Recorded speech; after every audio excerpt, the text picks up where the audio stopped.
Anybody that's lucky enough to enter into that edifice and stand amongst the stones is going to be, on the one hand, overwhelmed by the seeming mass and weight of everything that's about them. I mean, it's like the place has always been there. It's like it couldn't have ever not been there. It has that mass of ages behind it.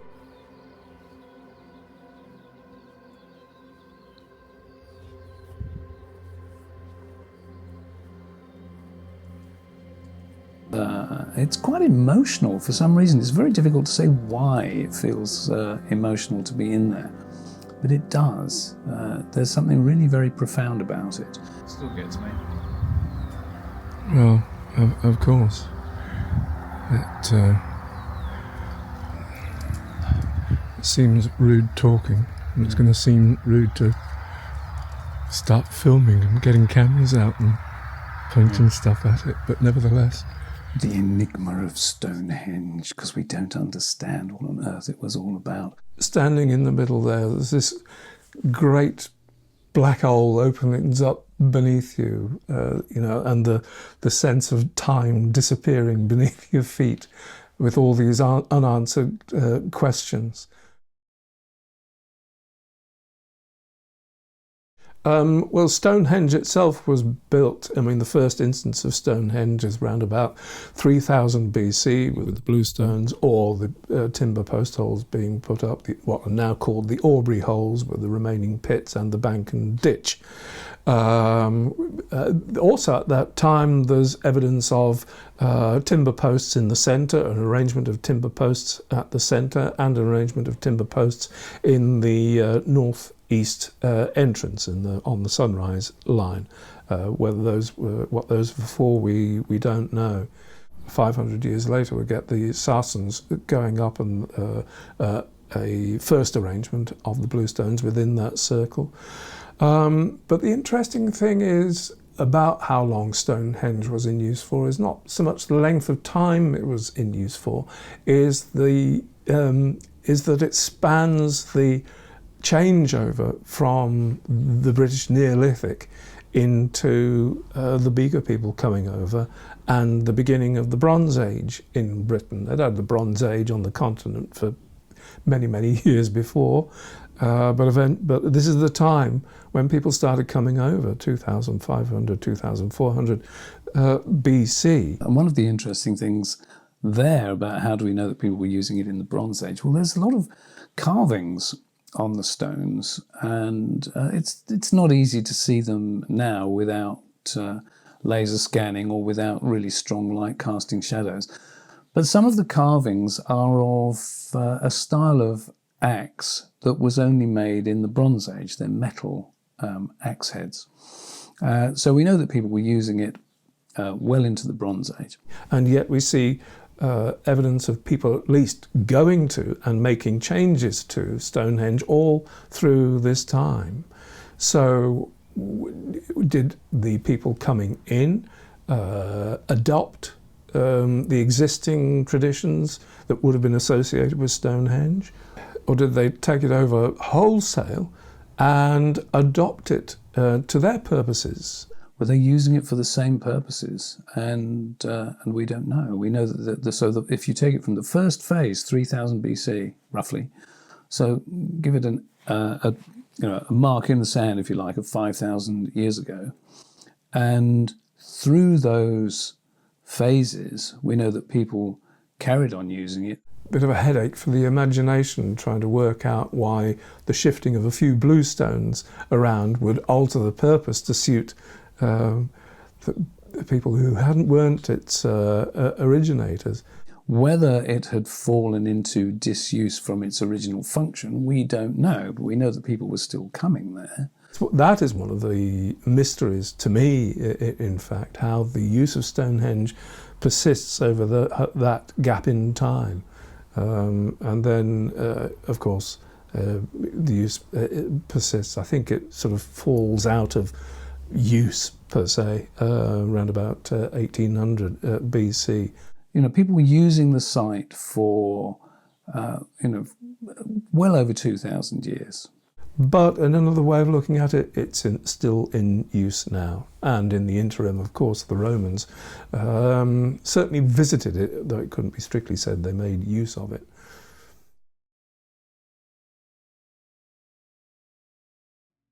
The avenue is a good place to begin a brief inventory of the main elements that make up the monument of Stonehenge. The avenue is an earthwork of parallel banks and ditches that begins 3 kilometres away from the main monument by the banks of the River Avon at a site called the West Amesbury Henge, popularly known as Blue Stonehenge. 34 metres wide, it heads north-northwest for about a kilometre before swinging round to the west and down into a gentle dip in the landscape, from which there is no clear view to the stones. After another kilometre, the avenue then takes a sharp turn to the southwest, from which point it runs up to the northeast entrance of Stonehenge, along the midwinter sunrise line, gradually revealing the stones to anyone travelling along it. By this time, it has narrowed to 21 metres across. In the path of the avenue, just before reaching the bank and ditch enclosure of Stonehenge, is the heel stone, a 5-metre-high unshaped sarsen boulder. It's surrounded by a shallow circular ditch and may have originally been one of a pair, as next to it is an empty stone hole, discovered in the roadside verge during digging of a cable trench in 1979. Beyond the heel stone lies the starkly named Slaughter Stone. Also of sarsen, it is one of 3 stones that once stood upright in the entrance to the enclosure. Its name is a melodramatic Victorian interpretation of the sometimes red-coloured water that pools in the dimples and hollows. This is simply a reaction of rainwater to the iron in the stone. Next are the remains of the earliest iteration of Stonehenge, the enclosing ditch and bank, a precisely circular earthwork about 110 metres in diameter. When first dug into the chalk around 3000 BC, the ditch was steep-sided and flat-bottomed, about 1.2 metres deep on average, but nearly 2 metres deep in places. The inner bank is formed from material dug out of the ditch. There is also a low exterior bank in places, but with the ditch outside the main bank, Stonehenge is not a conventional henge by the usual definition, which has the ditch inside any enclosing bank. When first dug, the ditch would have been deeper and narrower than it appears today, and the banks would have been higher. During excavation, the abandoned tools of the ditch diggers were found, antler picks, as well as smooth chalk balls, perforated chalk objects, and in each of the terminals of the southern entrance, a carefully placed ox jaw. Just inside the inner edge of the bank is a circle of 56 small pits. These are the Aubrey holes, named for the 17th century antiquarian John Aubrey. Way back then, he suggested that these might have been holes for missing stones. Excavations in the 1920s show that Aubrey was right in that the depressions he saw in the grass did mark the positions of substantial holes, but whether they originally held upright timber posts or stones is still debated. But what is certain is that the Aubrey holes were used for human burials. Along with cremated remains from the ditch and bank, burials were made in the holes left by the removed timber posts or stones. Only 34 of the holes have been excavated, and these can be seen as markers in the ground or over the pedestrian path. The Aubrey holes belong to the earliest phase of Stonehenge and should be seen in the context of the outer ditch and bank earthwork, not with the central sarsen trilithons and the bluestones. Also lying close to the inner edge of the bank are 2 small sarsen stones. At opposite sides of the central stones, these are the remainders of what were once 4 stones that formed a regular rectangle around the central monument that displays its own much-debated astronomical properties.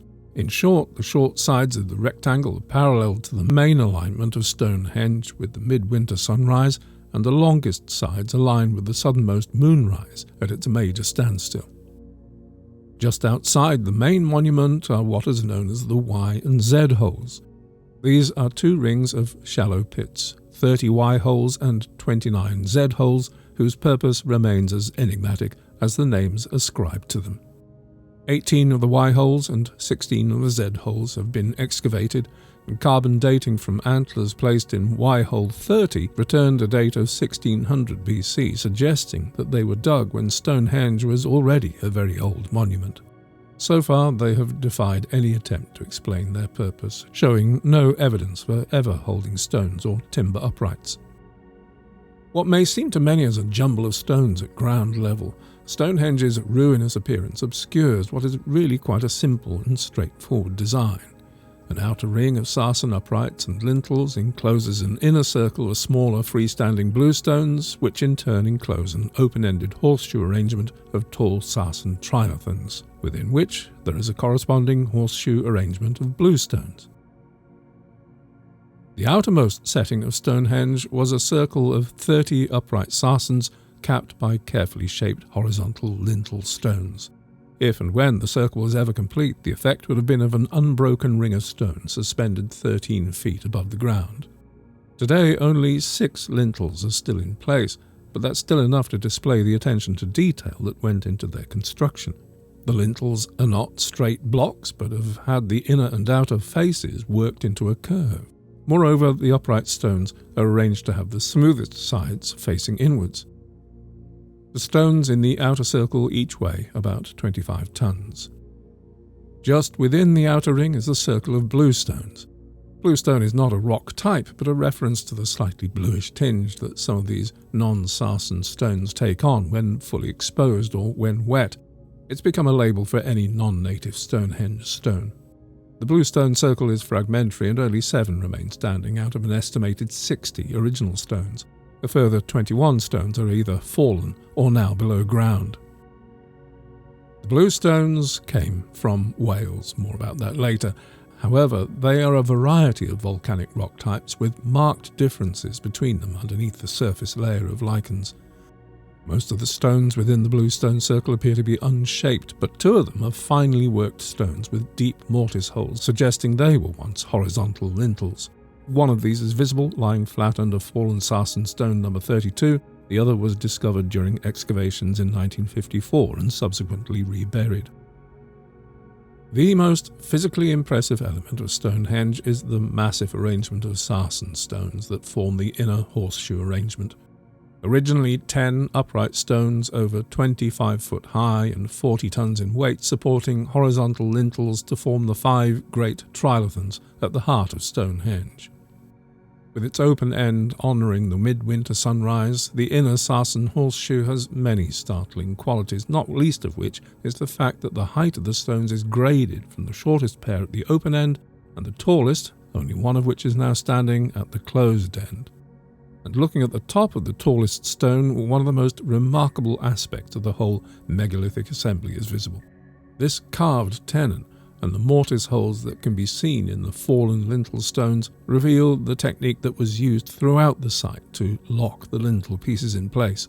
Stonehenge is the only known megalithic monument to have used woodworking techniques, mortise and tenon and tongue and groove, to lock the stones together. Was there a timber precursor of Stonehenge? We shall never know. Inside the trilithon horseshoe is the horseshoe of bluestones. Originally, there were 19 upright pillars. 6 still stand, 3 are fallen, and a further 6 eroded stumps survive below ground. In contrast to those of the outer bluestone circle, some have been carefully shaped. The tallest stone, 68, has a deep vertical groove running from top to bottom, and again there are traces of worn-down tenons on the top of 3 of the tallest stones, suggesting that once upon a time they too supported lintels. Lastly, hidden under the fallen upright and lintel of the tallest trilithon is the stone known as the altar stone. As well as being partly obscured by the tumbled stones, it is also mostly buried and has never been seen in its entirety. Whether it was originally upright or lay horizontally like an altar is a matter of debate, but what is certain is where it came from. More about that later. This, then, is a broad sketch of the key elements that make up the monument of Stonehenge as we know it today. But what was here before Stonehenge? Who built it, and why?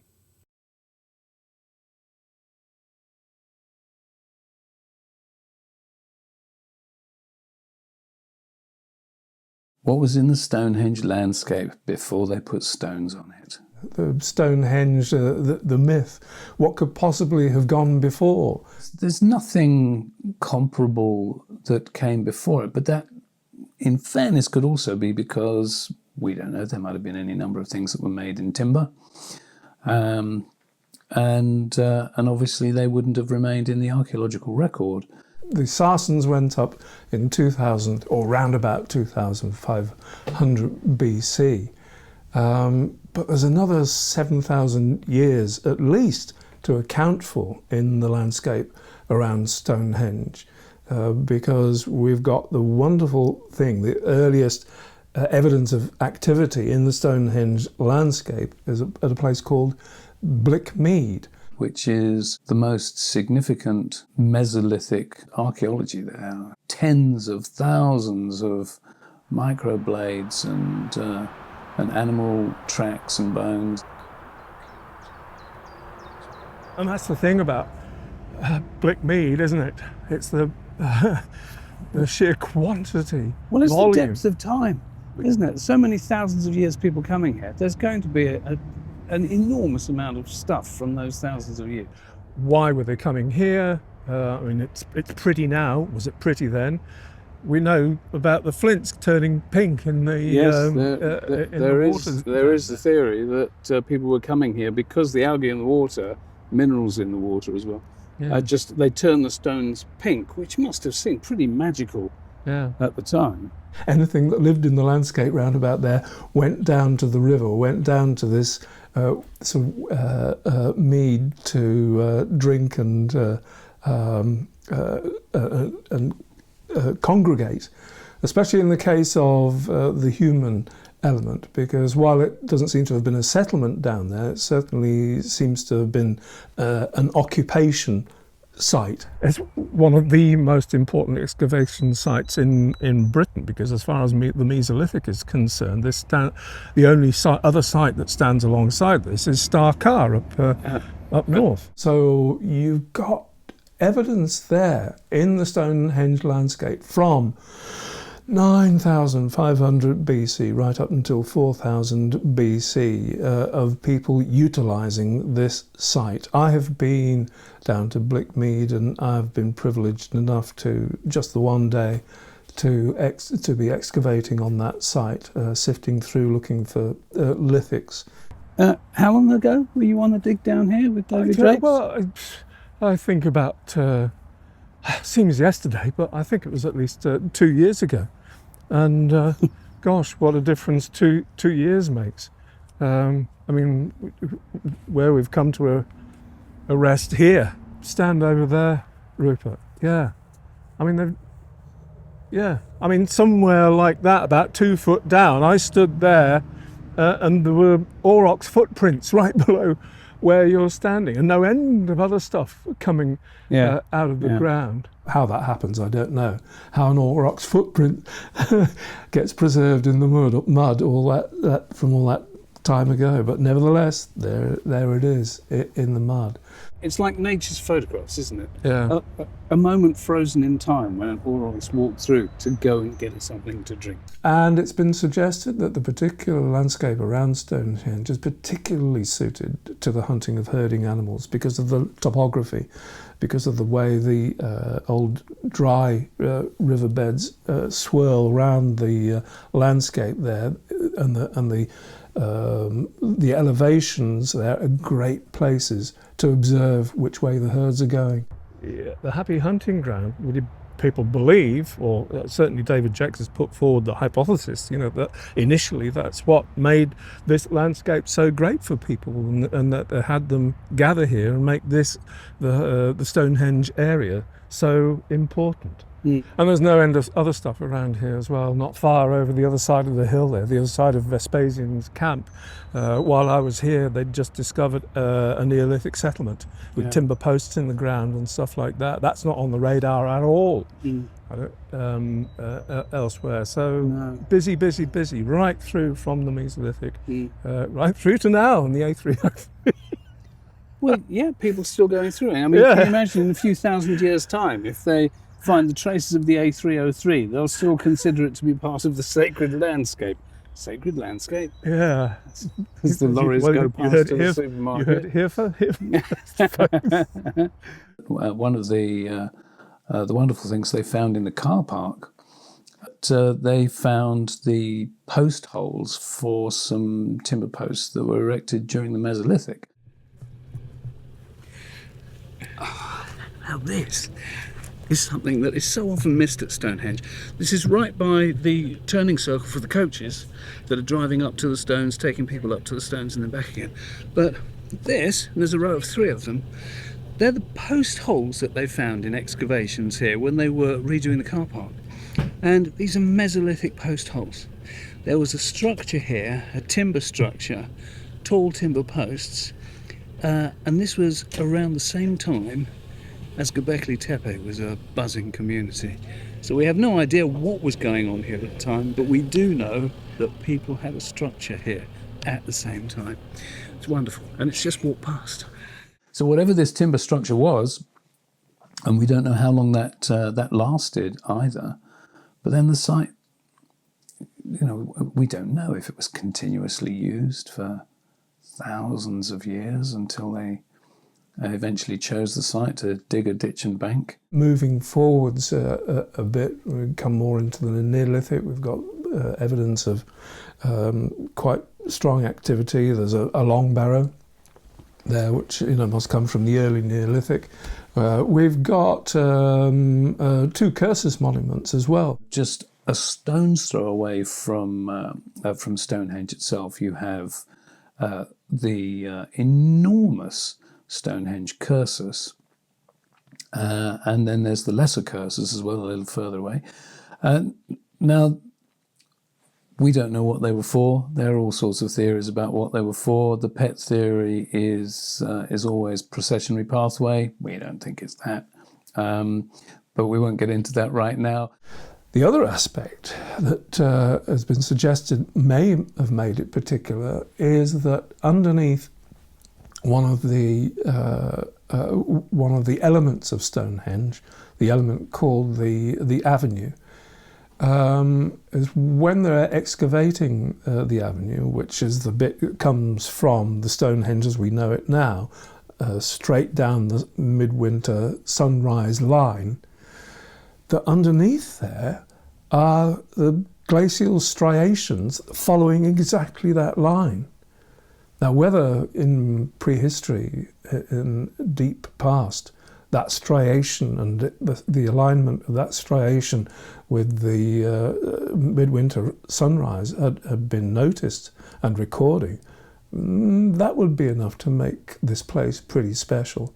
It would seem that the builders of Stonehenge, not the original builders, but because the avenue came later, when they constructed a ditch and bank structure for the avenue, it leads down to the Avon, and down on the River Avon there was what they now call Blue Stonehenge. Originally there was a circle of blue stones down there. Now, so many different theories that you could bring forward for that. Did that come, did they move the stones? Were they originally down there and they moved them up to Stonehenge? Maybe. But as features in the landscape, it's a complex landscape that had, as I said, had clearly been exploited for a very long time. At the time that Stonehenge was built, the Mesolithic people that we talked about at Blickmead had long been displaced. These were the people that built Stonehenge, were the farmers that had been in Britain and elsewhere for 1,500 years by this time. Or if we just count the beginning of it, at 3,000 years. The Neolithic in Britain starts around about 4,000 BC. The first instance of Stonehenge, 3000 BC. So we've got 1,000 years of early farming in Britain coming up to that. So genetically speaking, these are the people that came from the continent around about 4000 BC. What is known, not necessarily about the people that actually did the building of Stonehenge, but what is known about the people that were around at the time that the first Stonehenge was instigated, comes from evidence, strangely enough, from the original 20th century excavation of Stonehenge by William Hawley. He excavated a huge area over the years he was in charge of that, including excavating the Aubrey holes. Now, his excavation techniques were fine. He did a lot of good work, but not quite up to he didn't have the technical ability to drill down into the data that the bones might contain. So, thank goodness, the bones that he did excavate were not and these are cremated remains mainly, that were taken from the Aubrey holes, were not thrown away, but they were. It's a long story, but rather than them being thrown away or stored for some reason, the cremated remains all ended up jumbled up in Aubrey Holes 7 for safekeeping, until such time as maybe scientists had the wherewithal to interrogate the bones further, and lo and behold, that's what happened. And thanks to a lot of painstaking work by one particular individual called Christy Willis, doing her PhD, sifted through 500,000 pieces of cremated bone, so that these studies can be done. And one of the things that came out of this is that 20% of the people buried at Stonehenge around about that time, 3,000 and just after 3000 BC, came from Wales. Most of the bones came from the reasonably close by, from nearby, but 20% of the people coming from Wales. That's quite a high percentage, and is very tantalising when you take into account the fact that the bluestones came from Wales as well. So there's that mixture of people. There's an equal split, male-female. The people buried in the Aubrey holes, the cremated remains in the Aubrey holes. But that's pushing it 500 years earlier. We've got to come forward another 500 years to say who put up Stonehenge. That's a far more difficult question. Migration was a big thing at the time. We had the Beaker people coming in with their fancy metalworking, all this newfangled stuff that was coming in. And so some people even say, well, maybe it was them that came in and did the stones. It's possible. We know that the site went through stages or phases, and so it's possible that the first phase was built by the old crew and the final phase was built by the new crew, but the reality is we don't know who built it. Was it another group of people? Was it the descendants of that original set, some of whom came from Wales? So where were these people living? Clearly, there were an awful lot of people around and about. What can be said about them, perhaps, comes from evidence at the nearby site of Durrington Walls, which is a genuine megahenge. Buzzing settlement. The amount of pig bones that have been found at Durrington Walls, they did like their bacon. Massive amount of feasting and isotopic evidence telling us that pigs, amongst other animals, were being brought from all over the country to this place for feasting and what have you. So that's not telling us much about the actual people that built it, apart from, as I think I said before, we're talking about people at the end of the Neolithic. And also we've got to question what contribution did people coming from the continent after 2500 BC make to the change and the design of the monument then. Again, difficult to say.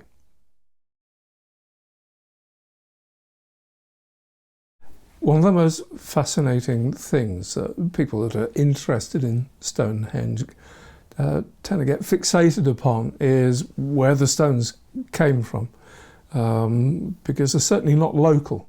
Where did they find these stones? And it's only in the very recent past that they finally managed to pinpoint where the stones came from. They weren't lying about on the ground roundabout. So, to begin with the big ones that we know about, the ones that stand out from the horizon, that everybody's familiar with the shape of, as the big sarsen stones, the big white ones, the trilithons and the outer ring. It had been thought for quite a long time that they came from the Marlborough Downs, which is only, it's not 20 miles to the north. Nearer to Avebury, in fact, than to Stonehenge. More recently, though, it's been figured out thanks to the return of a core taken from one of the stones that went AWOL and has now been returned, but the petrology has been done on that, and the source of the sarsen stones has been pinpointed more or less to an area called the West Woods. Our work brings us to some quite nice places. It wasn't Bit special, isn't yeah, I'd seen the photographs, but West Woods, which is some woodland not far away. It's actually the site that they pinpointed one of the stones where it had a complete matching petrology with one of the stones that is still in Westwoods. We'll see more of it as we search for a sarsen stone or two. Wish us luck. Like the mad folk we are, amongst all these woods and all the stones, I'm sure there are spread out amongst it. We're actually trying to find one specific one, and if we're successful, we'll be finding the stone from which one of the samples was taken that proved that this was the part of the world that the Sarsens came from.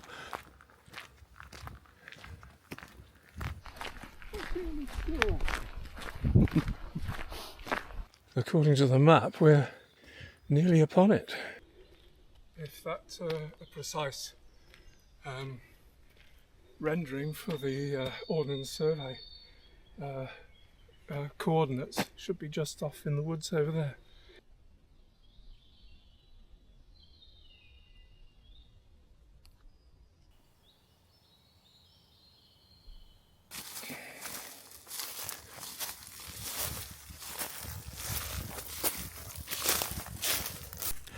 I'll tell you what, it makes you wonder how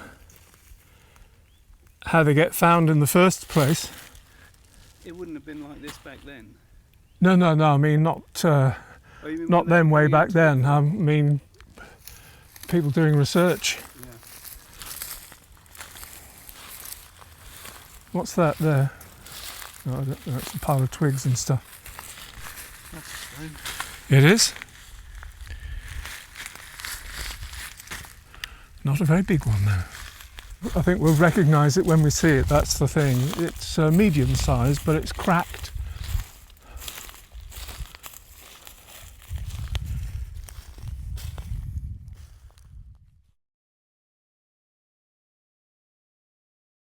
Call ourselves the Prehistory guys, and we can't even find a sarsen stone in the whole of West Woods. And then, lo and behold, Rupert, you spotted over there. The clouds parted. The clouds parted, kind of. Began to sing. Follow this man. It seems that it's a great. I mean, this is the most stones we've seen in one place in all day, isn't it? Yeah, there's loads, aren't there? Yeah. A real scatter.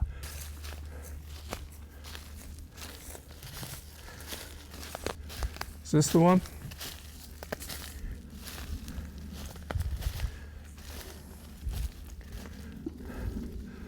Oh, well found, sir. What well a found. beauty, eh? And you were reading in the paper about how they were identifying it, because you can tell this is what is in the paper as one of the stones that was tested. Yeah. We had the coordinates, but we had them all wrong. We'd been hunting all over the hillside in the wrong place. It's not the first time. This seems to be a pretty big one, just a metre away from the split one from which the sample was taken. If we're right, it goes right from here, this end, through right along. It's covered up a bit, I don't know if it's split there, but this seems to be the end of that. Yeah. I mean, if that's the full size of it, that could well have been a big old lump. A candidate for Stonehenge. Goodness gracious, it's pretty here. Lovely, it's ridiculous.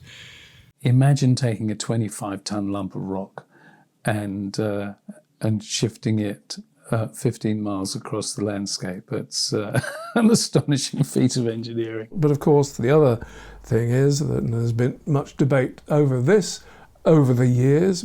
Not a little controversy, shall we say, is the source of the blue stones, the smaller stones. It will always be an enigma, but one of the things that we can't separate out, one of the things we can't avoid anyway, is that we have in its earliest stages the site that we know that the blue stones at Stonehenge came from Wales. We know where they came from. They came from the Preselles. Two particular sites they seem to have come from, one called Craig Rossi-Phelan and the other one called Carngadog.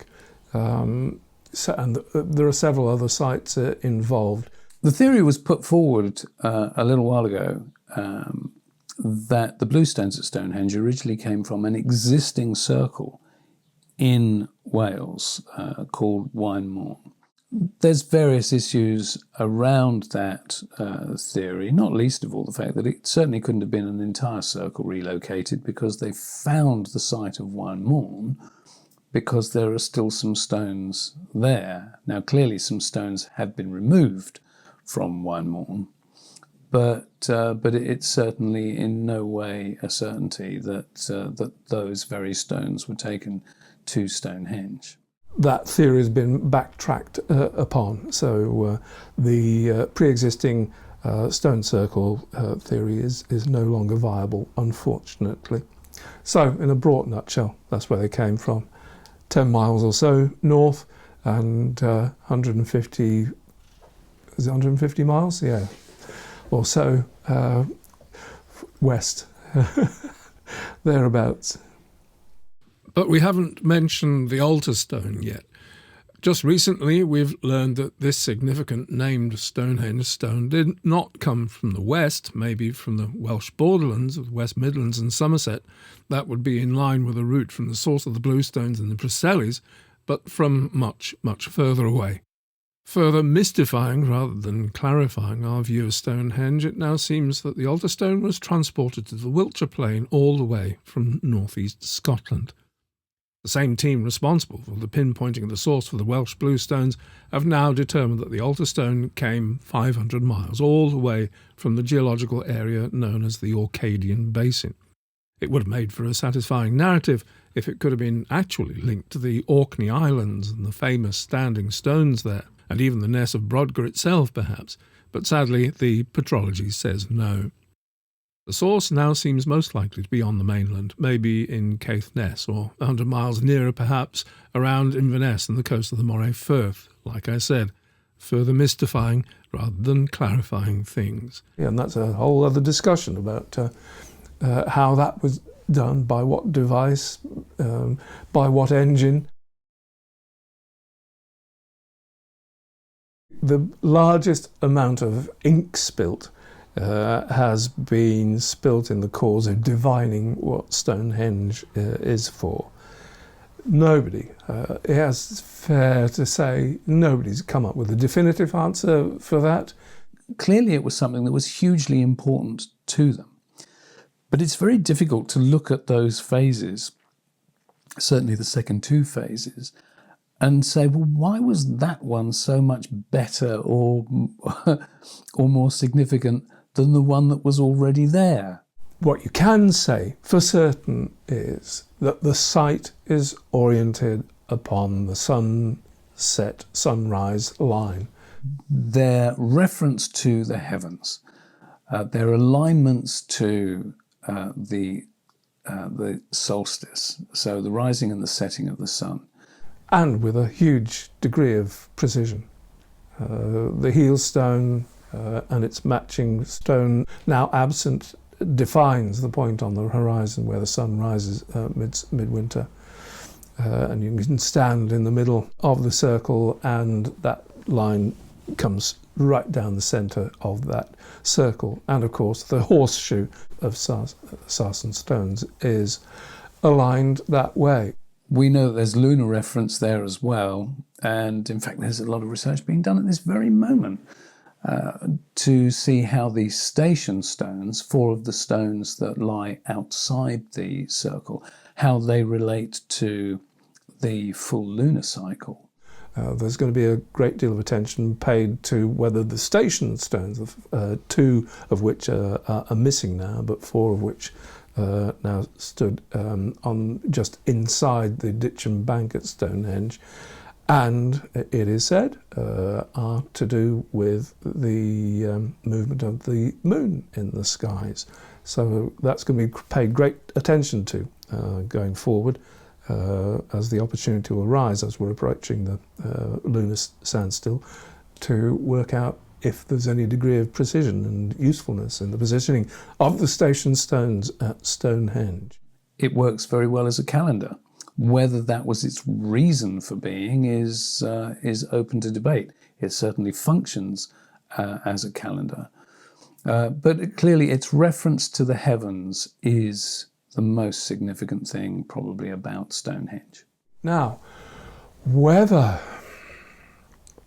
the Stonehenge itself is a useful device in this way, people have often spoken in terms of it being some kind of a computer or some kind of device for working things out. I would say most likely the workings out have already been done, because you don't need a monster the size of Stonehenge to work astronomical things done. They can be done with small sticks and dotted about in the landscape, if you like.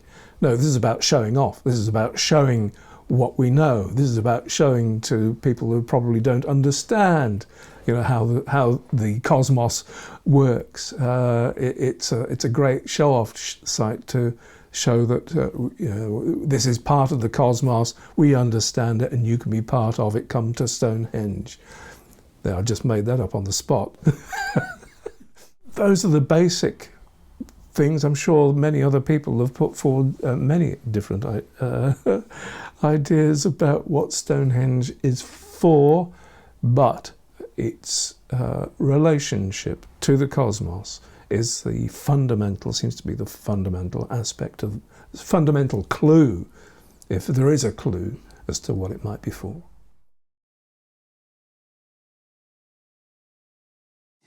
When you're inside this cathedral-esque, don't know whether it was a cathedral of any sort or not, but it's that enormity, that this place has been built with this hugely important intent, and you still feel that.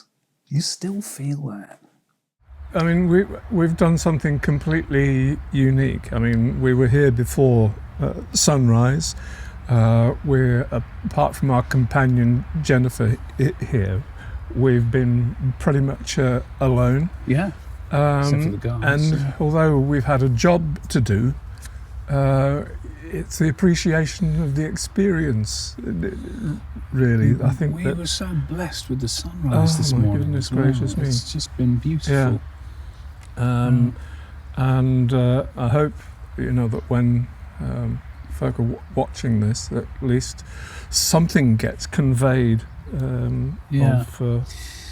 something that's interesting is that each time, because we've been a few times, and each time we've been away and we've been reading more and we've absorbed more information, and actually going around the circle each time with greater knowledge and sort of making sense of certain configurations, put it that way.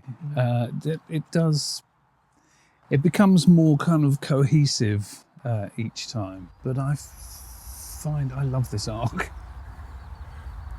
This one, you mean? Yeah. Looking at the heelstone. But trying to get your head round the fact that the different phases. So, all right, we're seeing it in the as it would have looked in